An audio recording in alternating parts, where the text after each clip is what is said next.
6টা দোয়া এবং জিকির আছে, যেই দোয়া জিকিরগুলো কোরআন হাদিসে বর্ণিত সকল দোয়া জিকিরের খোলাসা, সারমর্ম এবং নির্যাস।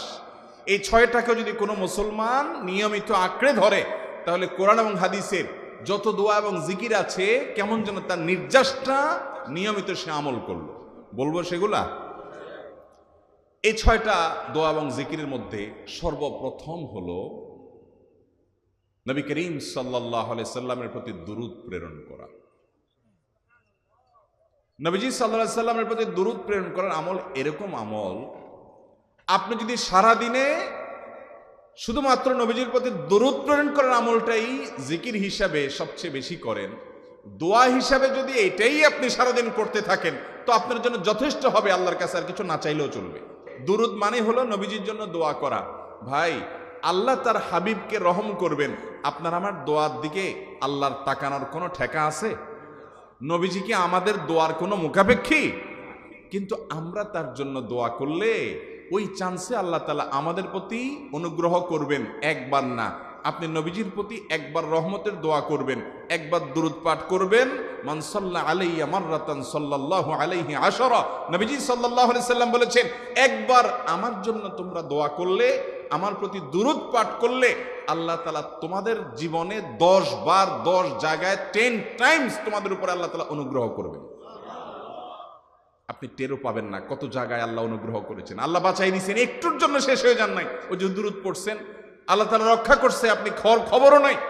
আল্লাহ তাআলা আপনার প্রতি বিশাল একটা দান করছে, আপনি লক্ষ্য করেন নাই। ওই যে দুরূদ পড়ছেন একবার, 10 বার রহমত হবে। এভাবে যত দুরূদ পড়বে সে তত রহমত এবং অনুগ্রহ পাবে। বেশি করে পাঠ করবো তো ইনশাআল্লাহ। সবচেয়ে শ্রেষ্ঠ দুরূদ, সবচেয়ে উত্তম দুরূদ হলো দুরূদ ইব্রাহিম, যেটা নামাজে পড়েন। আর সবচেয়ে সংক্ষিপ্ত দুরূদ হলো সাল্লাল্লাহু আলাইহি ওয়াসাল্লাম। এছাড়া নবীজির প্রতি দোয়ামূলক যে কোনো দুরূদই আল্লাহর কাছে গ্রহণযোগ্য হতে পারে, যদি দুরূদের অর্থের মধ্যে, কথা বলার মধ্যে খারাপ কিছু না থাকে।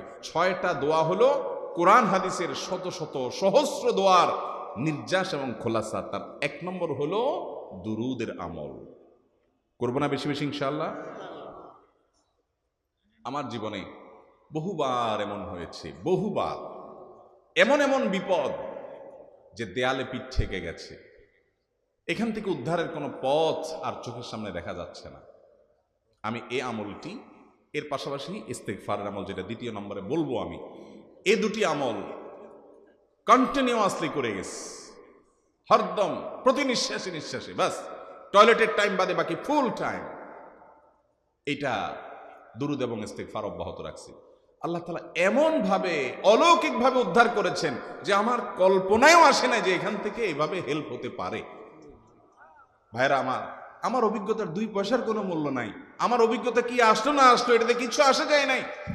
রহমাতুল লিল আলামিন আল্লাহর রাসূল, আল্লাহর নবী ওয়াদা করেছেন যে আপনার পেরেশানি দূর হবেই হবে ইনশাআল্লাহ। অতএব দুরূদের আমল বেশি বেশি করবো না ইনশাআল্লাহ। নাম্বার 2, ইস্তেগফার। এটাও বেশি বেশি করতে হবে, কারণ ইস্তেগফার সম্পর্কে কোন কোন হাদিসের ভাষ্যের মধ্যে মান লাজিমাল ইস্তেগফার ভাষ্য এসেছে, অর্থাৎ যে ব্যক্তি ইস্তেগফারকে আঁকড়ে ধরবে, এটাকে কন্টিনিউয়াসলি করবে, ইস্তেগফার কখনো ছাড়বে না, সবসময় তার মধ্যে ইস্তেগফার অব্যাহত থাকবে, ওই ব্যক্তিকে আল্লাহ রাব্বুল আলামিন বিভিন্ন পেরেশানি থেকে সারপ্রাইজড হওয়ার মতো এমন এমন পথ বের করে দিবে যে সে চিন্তাও করে নাই। তার পেরেশানি থেকে মুক্তির পথ আল্লাহ তাআলা দেখায় দিবেন। ইস্তেগফার কিভাবে করবেন ভাই? ইস্তেগফার এমন একটা আমল, এটা ছাড়া তো আমাদের উপায় নাই ভাই। ইস্তেগফার আমাদের দুনিয়ার পেরেশানি দূর করবে, আখিরাতের পেরেশানি দূর করবে। রুটি রুজি নাই, চাকরি নাই, ইনকাম নাই, ব্যবসা খারাপ যাচ্ছে, পেরেশানি হচ্ছে, ইস্তেগফার ধরো, কি হবে? 1 নম্বর লাভ হলো আল্লাহ মাফ করে দিবেন গুনাহ। ইউরসিলিস সামা আলাইকুম মিদরারা, যাতে ফসল ভালো হয়, রিজিক ভালো হয়, সেই ব্যবস্থা আল্লাহ করবেন। ওয়ায়ুমদিদুকুম বিআমওয়ালিন ওয়া বানিন, ছেলে মেয়ে হয় না অথবা ভালো ছেলে মেয়ে নাই, আল্লাহ তাআলা নেক সন্তান দিয়ে তোমাকে শক্তিশালী করবেন, সম্পদ দিয়ে শক্তিশালী করবেন। ওয়াজআল লাকুম জান্নাতি ওয়াজআল লাকুম আনহারা, আল্লাহ তাআলা প্রসবন দিবেন, ফসল দিবেন, বরকত দিবেন রুজিতে। কিসের মাধ্যমে? ইস্তেগফার দেন। ভাইরা আমার, ইস্তেগফার সকল সমস্যার সমাধান। ইস্তেগফারের ভিতরে সবচেয়ে শ্রেষ্ঠ ইস্তেগফার হলো সাইয়্যিদুল ইস্তেগফার।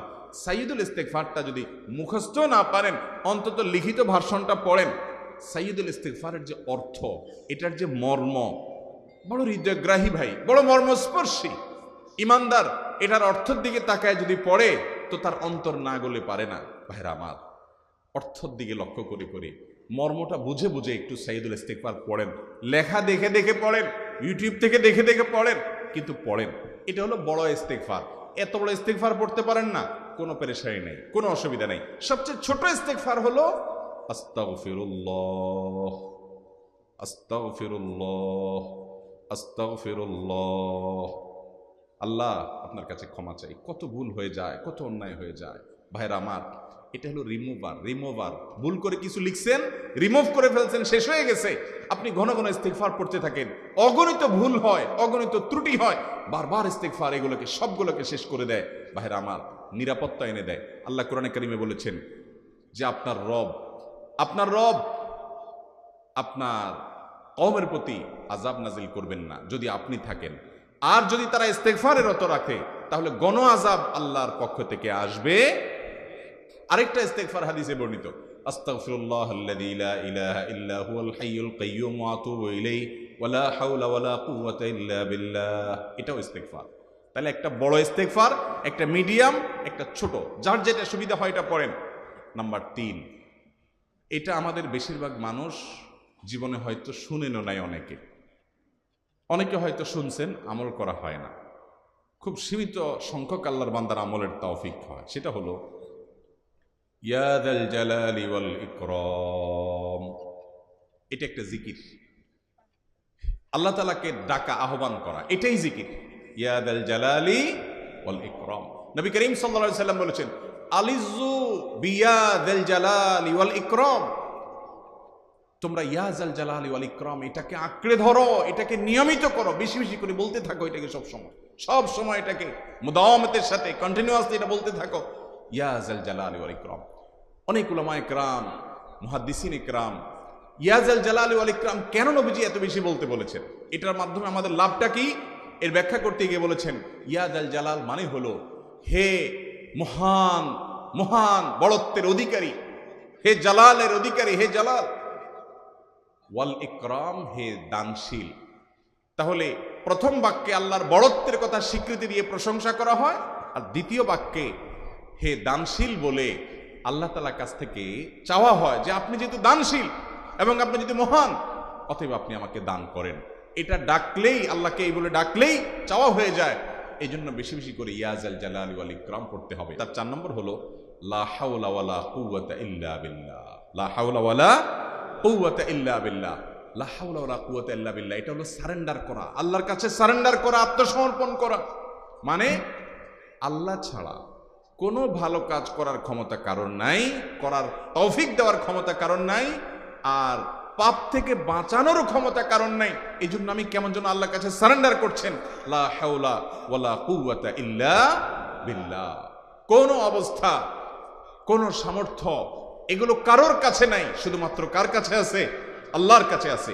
এই অর্থ বুঝে আপনি লা হাওলা ওয়ালা কুওয়াতা ইল্লা বিল্লাহ বেশি বেশি পাঠ করবেন। নবী করিম সাল্লাল্লাহু আলাইহি সাল্লাম বলেছেন, তোমাদেরকে কি আমি জান্নাতের একটা ভান্ডারের খবর দিব, যেটা জান্নাতের ভান্ডার, সওয়াব টওয়াব না, সাধারণ অল্প স্বল্প সওয়াব না, পুরো জান্নাতের ভান্ডারের সন্ধান দিয়ে দিব। সাহাবা ইকরাম তো চাইতেনই সেটা। নবীজি সাল্লাল্লাহু আলাইহি সাল্লাম তখন বলেছেন যে লা হাওলা ওয়ালা কুওয়াতা ইল্লা বিল্লাহ, এটা হলো কানজুম মিন কুনুজিল জান্নাহ, জান্নাতের ভান্ডার সমূহের মধ্যে থেকে একটা বড় ভান্ডার হলো লা হাওলা ওয়ালা কুওয়াতা ইল্লা বিল্লাহ। অতএব এই আমলটাও বেশি বেশি করবেন। 4 নম্বর আমল হয়ে গেল। 5 নম্বর আমল হলো দোয়া ইউনুস। দোয়া ইউনুস জানা আছে তো? লা ইলাহা ইল্লা আনতা সুবহানাকা ইন্নী কুনতু মিনাজ জালিমিন। ভাইরা আমার, অর্থের দিকে তাকায়া মাঝে মধ্যে মোবাইল টোবাইল সব ফালায় রেখে একটু আল্লাহর সাথে কথা বলবেন, আল্লাহর সাথে একটু কানেক্টেড হওয়ার চেষ্টা করবেন, আল্লাহর সাথে একটু সংযুক্ত হওয়ার চেষ্টা করবেন।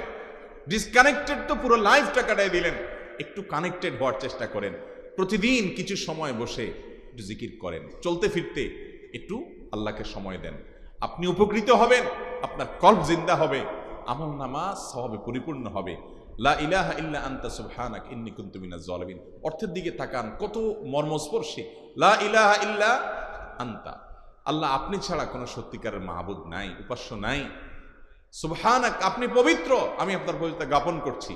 ইন্নী কুনতু মিনাজ জালিমিন, তবে আমি সেসব মানুষদের অন্তর্ভুক্ত যারা নিজের প্রতি নিজে জুলুম করেছে, অবিচার করেছে, অন্যায় করে আমার নিজের পায়ে নিজে কুড়াল মেরেছি বহু।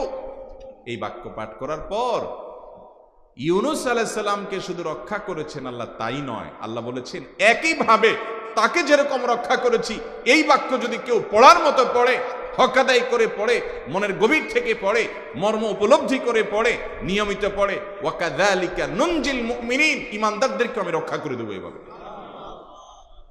ভাইরা আমার, আমরা বিপদ আপদে পড়লে হুজুরদের কাছে চলে যাই দোয়ার জন্য। অনেকে মাজারে চলে যায়, সেখানে মানত করে, টাকা পয়সা দেয় বিপদ উদ্ধার করার জন্য।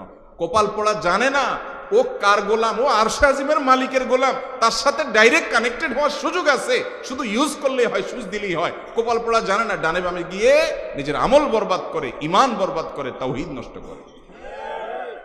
ভাইরা আমার, তাহলে যে কোনো সমস্যা ফিল করি অথবা স্বাভাবিক অবস্থাতে দোয়া ইউনূস পাঠ করব। 6 নম্বর হলো সুবহানাল্লাহ, আলহামদুলিল্লাহ, লা ইলাহা ইল্লাল্লাহ, আল্লাহু আকবার। এই বাক্যগুলো দেখবেন ঘুরে ফিরে নবী করিম সাল্লাল্লাহু আলাইহি ওয়াসাল্লাম সারাদিন পড়তেন। 5 ওয়াক্ত নামাজের পরে 33 বার দেখবেন। আবার দেখবেন সকাল সন্ধ্যায় সুবহানাল্লাহি ওয়া বিহামদিহি 100 বার, সুবহানাল্লাহি ওয়াল হামদুলিল্লাহি আল্লাহু আকবার 100 বার। আবার এগুলো মাঝে মধ্যে 10 বার, রাতে শোয়ার সময় 33, 34 বার। বিভিন্ন সময় দেখবেন ঘুরে ফিরে এই সুবহানাল্লাহ, আলহামদুলিল্লাহ, লা ইলাহা ইল্লাল্লাহ, আল্লাহু আকবার, এগুলো একটা মিজানের পাল্লাকে পরিপূর্ণ করে দেয়। কোনোটা আসমান এবং জমিনের মধ্যবর্তী জায়গায় সওয়াব দিয়ে পরিপূর্ণ করে দেয়। এত বেশি ফজিলতপূর্ণ জিকির।